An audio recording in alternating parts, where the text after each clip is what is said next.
अगर आपने अभी तक हमारा चैनल सब्सक्राइब नहीं किया तो अभी सब्सक्राइब करें, बेल आइकॉन को प्रेस करके लेटेस्ट वीडियो के बारे में अपडेट जानें। सब्सक्राइब करें, हम आपको लेकर चलेंगे आपकी फेवरेट वीडियो की तरफ।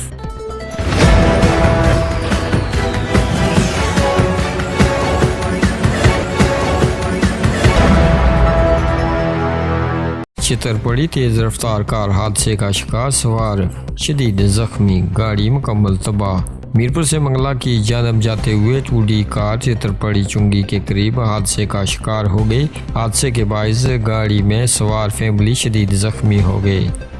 तफसीलात के मुताबिक चितरपड़ी चुंगी के करीब टूडी कार तेज रफ्तारी की वजह से बेकाबू होकर उलट गई। हादसे में गाड़ी मुकम्मल तौर पर तबाह हो गई। गाड़ी में मौजूद मुसाफिर शदीद जख्मी। जख्मियों को तिब्बी इमदाद के लिए DHQ अस्पताल मीरपुर में मुंतकिल कर दिया गया।